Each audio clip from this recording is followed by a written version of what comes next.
Assalamu alaikum, my dear viewers. You're watching the Tutor channel, and in today's podcast 7, we will cover a journey of a government teacher, and topic is domicile and PRC issues. आज के podcast के अंदर हम बहुत ही अहम topic के बारे में बात करेंगे जो कि डोमिसाइल एंड पीआरसी के हवाले से है और इसके जो भी मसले मसाइल होते हैं ड्यूरिंग द जॉब वो हम आज के पॉडकास्ट के अंदर डिस्कस करेंगे। सबसे पहले हम जान लेते हैं कि डोमिसाइल सर्टिफिकेट होता क्या है। डोमिसाइल सर्टिफिकेट बेसिकली एक बहुत ही अहम इट्स एन असेंशियल डॉक्यूमेंट जो कि प्रूफ्स करता है, जो कि इस बात को विटनेस करता है that a person is an inhabitant और a permanent resident of a city. Means कि आप एक शहर की जो है वो परमानेंट रिहायशी है, तो ये जो है वो डोमिसाइल रिप्रेजेंट कर रहा होता है और ये अथेंटिक सबूत होता है। मीन्स कि आप एक ही शहर के जो है वो रेजिडेंट होंगे ऐसा तो नहीं होगा, 2 या 3 शहरों के रेजिडेंट होंगे, तो डोमिसाइल सिर्फ एक ही दफ़ा बनता है और एक ही शहर का बनता है। Getting this thing now we will learn more. As per law this certificates can be obtained from one city only. ठीक है, अकॉर्डिंग टू द लॉ के तहत सिर्फ ये एक ही सिटी का आपको मिलेगा, एक से ज़्यादा नहीं होगा। और अब क्योंकि डोमिसाइल सारे कंप्यूटराइज्ड हो गए हैं तो अब तो बिल्कुल भी चांस नहीं है कि आप दो जो है ना डोमिसाइल बना लें। पहले ऐसा होता था रियली कि बहुत सारे लोग जो हैं वो 2 डोमिसाइल यूज़ रखते थे और 2 डोमिसाइल को इस्तेमाल भी करते थे। तो लेकिन अब ऐसा कुछ भी नहीं है, अब डोमिसाइल सिर्फ एक ही और एक ही शहर का आपको मिलेगा। While used while taking admission in the university. सबसे शुरुआत में जब आपको ज़रूरत पड़ती है, जब आप यूनिवर्सिटी जो है, और वो भी यूनिवर्सिटी जो है वो आपकी पब्लिक सेक्टर की यूनिवर्सिटी होती है, मोस्टली जो है मेडिकल और इंजीनियरिंग साइड पे जो सीट्स होती हैं उसकी जो एलोकेशन होती है वो आपकी एरिया वाइज हुई हुई होती है। मीन्स डोमिसाइल के बेस के ऊपर आपको सीट्स मिल रही होती हैं कि इस एरिया की, पर्टिकुलर एरिया की इतनी सीट्स हैं और इस एरिया की इतनी है।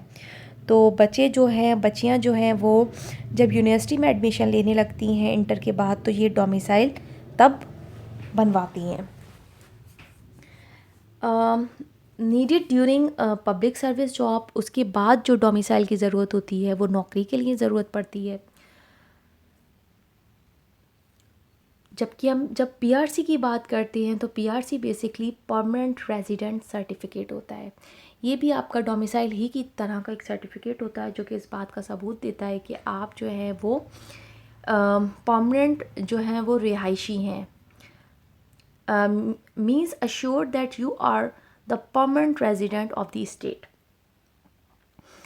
Next we have how to get the certificate. अगर हम डोमिसाइल की बात करें या पीआरसी की बात करें तो हम इस चीज़ को जान लेते हैं कि अगर ये किसी का सर्टिफिकेट नहीं बना हुआ तो उसको किस तरीके से बनवाना है।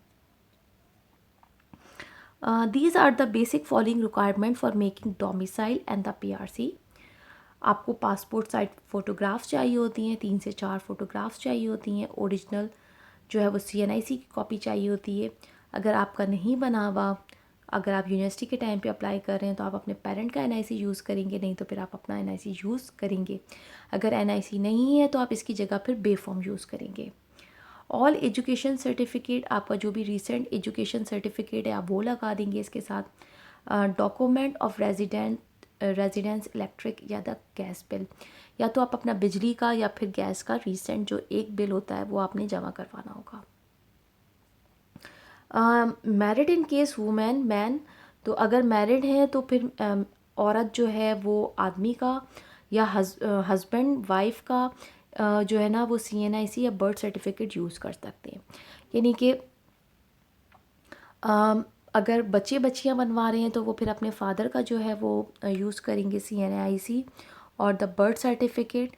और अगर जो है वो वुमेंस बनवा रही हैं तो वो फिर अपने हस्बैंड का यूज़ करेंगी।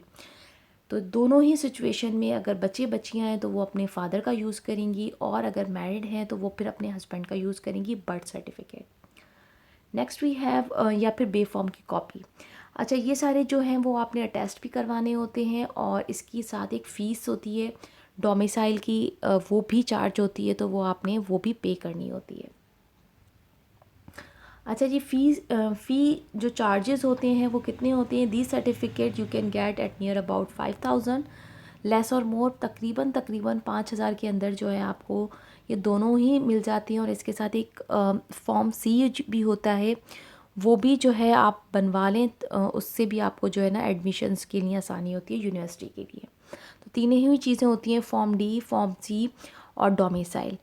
तो ये तीनों ही चीज़ें जो हैं आपने एक ही फ़ीस में पे करते हुए आप तीनों ही चीज़ें बना लेंगे तो आपके लिए काफ़ी सारी आसानी हो जाएगी। अच्छा, यहाँ पे एक चीज़ मैं आपको बता दूँ कि ये सारे डॉक्यूमेंट्स आपने जॉब एडवर्टाइजमेंट आने से पहले बनाने। आप जॉब एडवर्टाइजमेंट आने के बाद में नहीं बनाइएगा, इसके काफ़ी सारे इश्यूज़ हो जाते हैं। डोमिसाइल हमेशा, CNIC, डोमिसाइल, ये सारी चीज़ें आपने पहले से बना के रखनी है अपनी।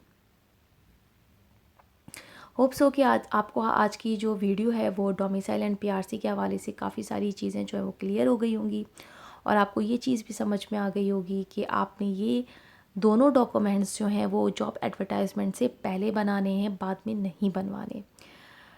Thanks for watching, do likes and subscribe my channel, do take care of yourself, and if you have any query related to the domicile and the PRC, do ask me in the comment box.